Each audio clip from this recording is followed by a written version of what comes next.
Hello everyone. So continuing with the topic of volcanism, so let us now discuss the various forms of volcanic landforms. तो सबसे पहले ये volcanic landforms हैं क्या?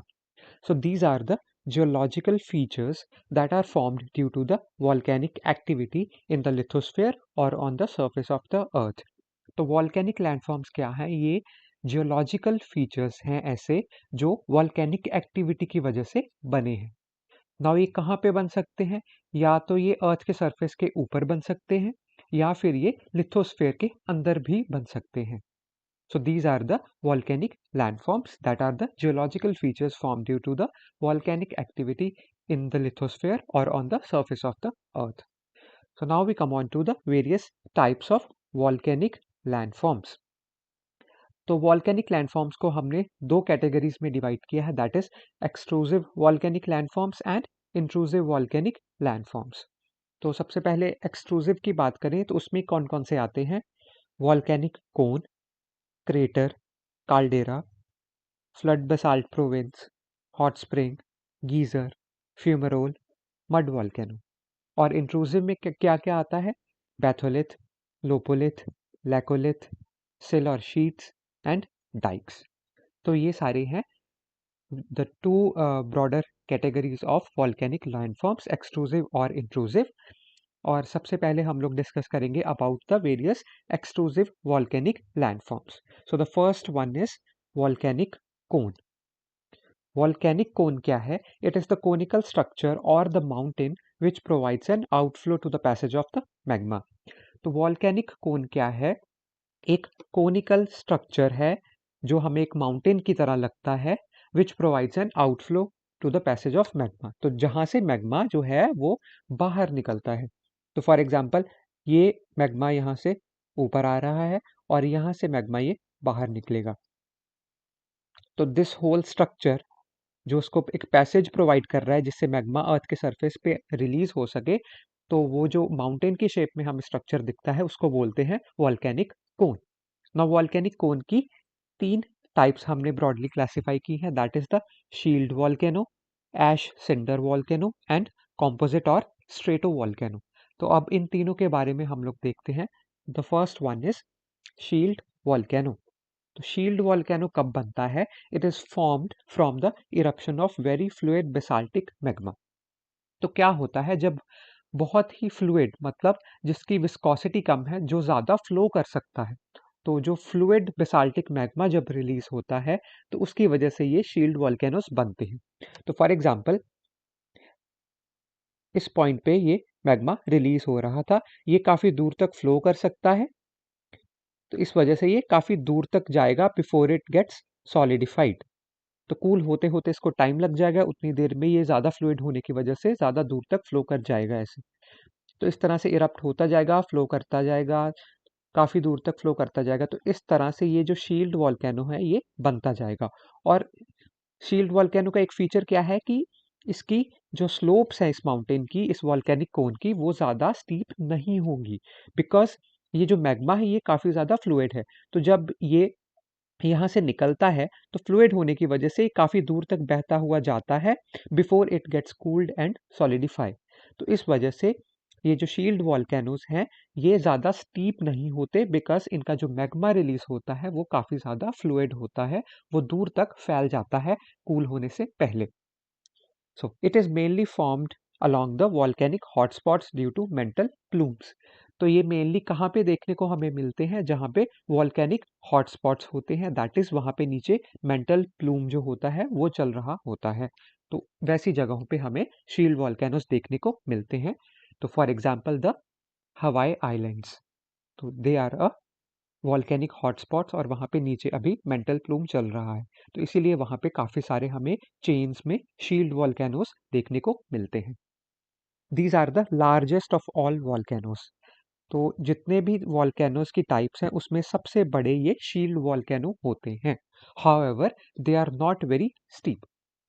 तो although इनका साइज सबसे बड़ा है लेकिन ये ज़्यादा स्टीप नहीं होते हैं. इनका जो स्लोप है ये बहुत ही ग्रेजुअल सा होता है और बहुत दूर से देखने पे ही पता चलता है कि ये एक वॉल्केनो है, एक माउंटेन है.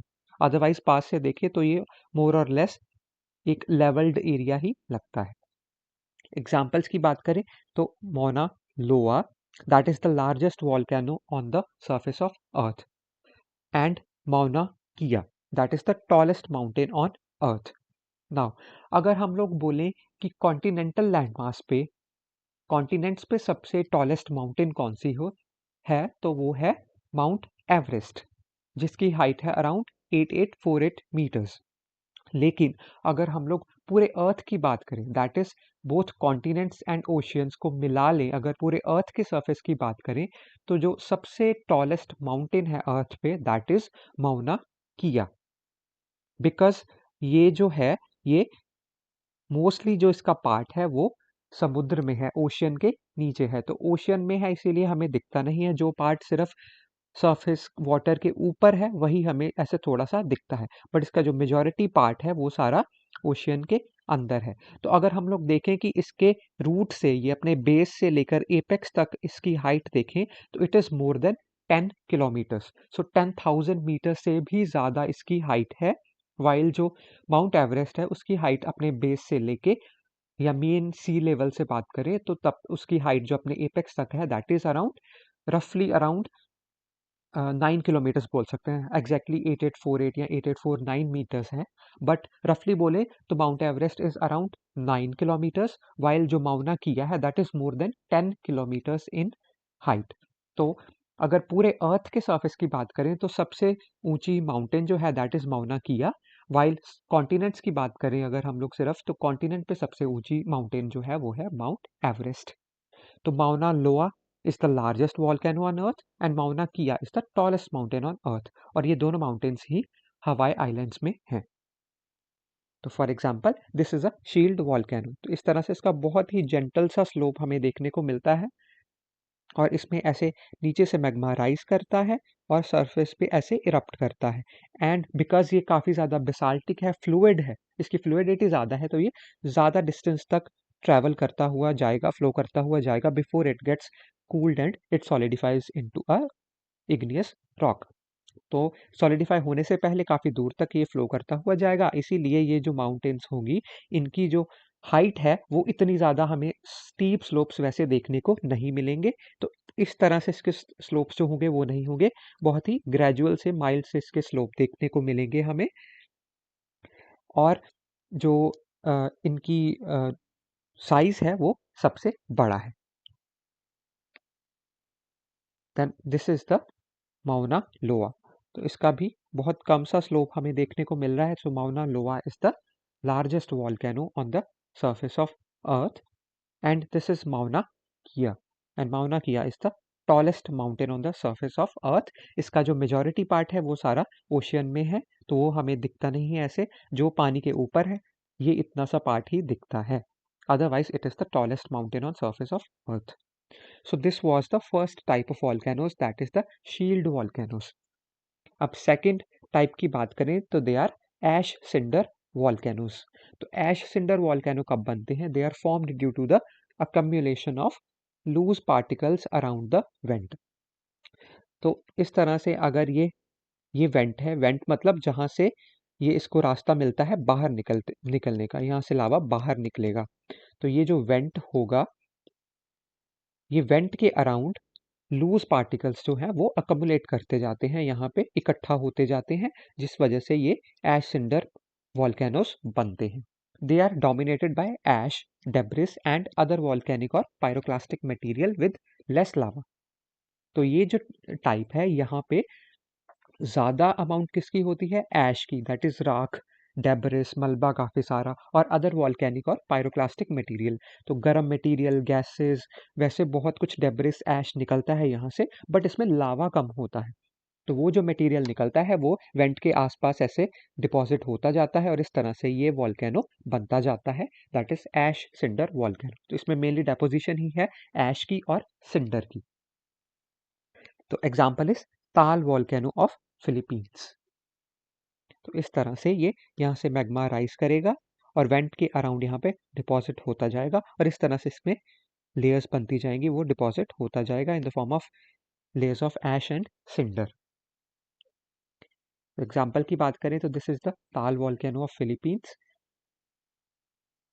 तो this is an ash cinder volcano, and this is the vent, और ये सारा जो डिप्रेशन है that is crater. The third one is the composite or stratovolcano. It is formed by the accumulation of viscous magma which is of lower fluidity. Shield volcanoes में हमने देखा था कि जो मैग्मा था वो काफ़ी ज़्यादा फ्लूइड था, वो दूर तक फ्लो करता हुआ जा सकता था, बट जो कॉम्पोजिट या स्ट्रेटो वॉल्केनोज होते हैं इनमें जो मैग्मा रिलीज होता है वो काफ़ी ज़्यादा विस्कस होता है, उसकी फ्लूइडिटी कम है, वो ज़्यादा दूर तक फ्लो नहीं करता, उससे पहले ही वो कूल होके सॉलिडिफाई होके एक रॉक बन जाता है. तो दिस इज द कॉम्पोजिट और स्ट्रेटो वॉल्केनो. इसमें क्या होता है कि there are the alternative layers of ash and lava which provides for the composite structure. तो इस तरह से अल्टरनेट लेयर्स इनकी ऐश की, सिंडर की, sorry not ash cinder, ash and lava की, इस तरह से लेयर्स इसमें डिपॉजिट होती जाती हैं अल्टरनेटिवली. तो इसीलिए इसको स्ट्रेटो वॉल्केनोस भी बोलते हैं, बिकॉज इसमें स्ट्रेटिफिकेशन हो रही है, दैट इज लेयरिंग हो रही है, ऐसे लेयर्स की फॉर्म में डेपोजिशन होती जाती है. Therefore it is also called a stratovolcano, और इसीलिए इसको कॉम्पोजिट वॉल्केनो भी बोलते हैं because of its composite structure of ash and lava. Then these are the steepest of all volcanoes. Shield volcanoes जो थे वो लार्जेस्ट ऑफ ऑल वॉल्केनोस थे, बट वो स्टीप नहीं थे ज़्यादा. बट जो ये कॉम्पोजिट या स्ट्रेटो वॉल्केनोस हैं ये सबसे ज़्यादा स्टीप होते हैं.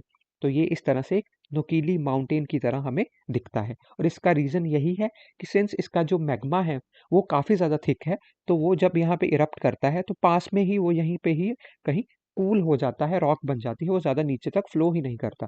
तो इसीलिए इसकी ऐसे हाइट बढ़ती जाती है और स्लोप्स जो है इसके ज़्यादा स्टीप दिखने लगते हैं. So therefore the composite volcanoes have the steepest of all the slopes of the volcanoes. Then examples की बात करें तो काफ़ी सारी एग्जाम्पल्स हैं, इसमें से कुछ यहाँ पे मेंशन की गई हैं. For example Mount Ojos del Salado which is in Chile in Andes mountain range, and it is the highest active volcano on the earth.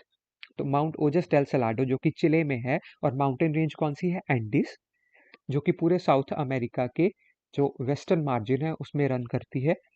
तो उस माउंटेन रेंज में ये ओजस डेल सलाडो वॉल्केनो है, that is the highest active volcano on earth. साथ में Andes में कुछ और बहुत सारे हैं वॉल्केनोस, कुछ यहाँ पे मेंशन किए. For example Mount Cotopaxi which is in Ecuador, then Mount Chimborazo in Ecuador.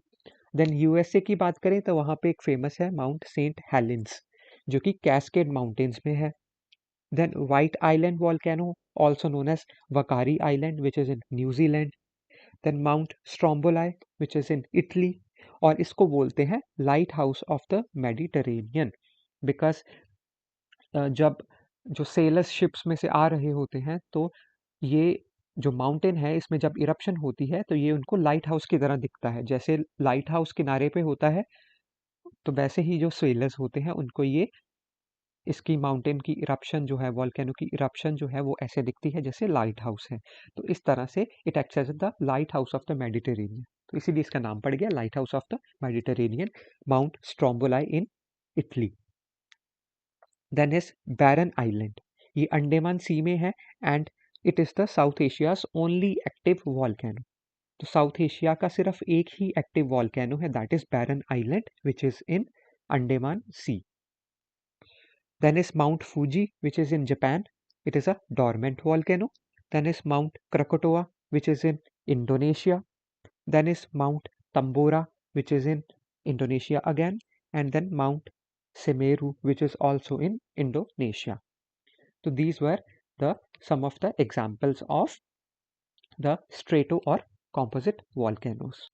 सो अगर हम लोग इसको पिक्चर में देखें तो इस तरह से ये जो माउंटेन्स हैं ये इस तरह से ऐसे दिखती है. तो ये कॉम्पोजिट जो स्ट्रेटो वॉल्केनोस होते हैं ये इनकी जो साइड्स हैं ये काफ़ी ज़्यादा ऐसे स्टीप होती हैं, ऐसे तीखी ढलान होती है, यहाँ पे स्टीप स्लोप्स हैं. सिंस इसका जो मटेरियल है वो ज़्यादा विस्कस होता है तो वो यहीं कहीं पे कूल डाउन करता जाएगा और ऐसे ऐसे इसकी हाइट जो है ऊपर को बढ़ती जाएगी. तो इस वजह से ये these are the steepest of all the volcanoes. तो इस डायग्राम में भी हम लोग अगर देखें तो सपोज यहाँ से लावा जो है वो ऊपर की तरफ आ रहा है, यहाँ पे लावा जो है वो इरप्ट करना स्टार्ट कर देगा. बट सिंस ये ज़्यादा विस्कस है तो ये इतनी नीचे तक फ्लो नहीं करेगा, यहीं कहीं पे ये ऐसे कूल डाउन हो जाएगा और इसकी रॉक बन जाएगी। तो इस तरह से इसकी जो है ये ऐसे हाइट बढ़ती जाएगी और इसीलिए ही ये ज़्यादा स्टीप स्लोप्स वाले होते हैं। और यहाँ पे हमें alternative layers of ash and lava देखने को ऐसे मिलती हैं। That's why they are given the name of stratovolcanoes, that is ऐसे स्ट्रैटिफिकेशन है, और composite volcanoes as well because composite structure है जहाँ पे लेयर्स हैं लावा की और ऐश की। Then this is the example Krakatoa volcano which is in Indonesia। तो इस तरह से ये इसकी स्टीप स्लोप्स होती हैं इस माउंटेन की और इस तरह से ये इरप्ट करता है। तो जैसे ये मैग्मा यहाँ से इरप्ट कर रहा है तो यहाँ कहीं पे इतने एरिया में ही ये जो है ये जल्दी से कूल हो जाएगा और सॉलिडिफाई होकर रॉक बन जाएगी। तो इसीलिए ज़्यादा नीचे तक फ्लो नहीं करेगा ये, इस तरह से इसकी हाइट इस तरह से ऊपर को बढ़ती जाएगी, तो जिस वजह से इसके स्टीप स्लोप्स आ जाएंगे। This is the Ojos del Salado of Chile which is the highest active volcano on earth। तो इसकी हाइट ज़्यादा है तो इसीलिए यहाँ पे स्नो भी देखने को मिलती है हमें। Then this is the Barren Island which is in the Andaman Sea and it is the South Asia's only active volcano। तो इस तरह से इसकी स्टीप स्लोप्स देखने को मिलती हैं और ऐसे इरप्शन होती रहती है यहाँ पे। So these were the various types of volcanic cones जिसमें हमने देखी shield volcanoes, ash cinder volcanoes and composite or stratovolcanoes। So this was the first type of extrusive volcanic landform जो हमने आज पढ़ा, that was volcanic cone। और जो बाकी सारे extrusive volcanic landforms हैं वो हम लोग नेक्स्ट वीडियोस में पढ़ेंगे।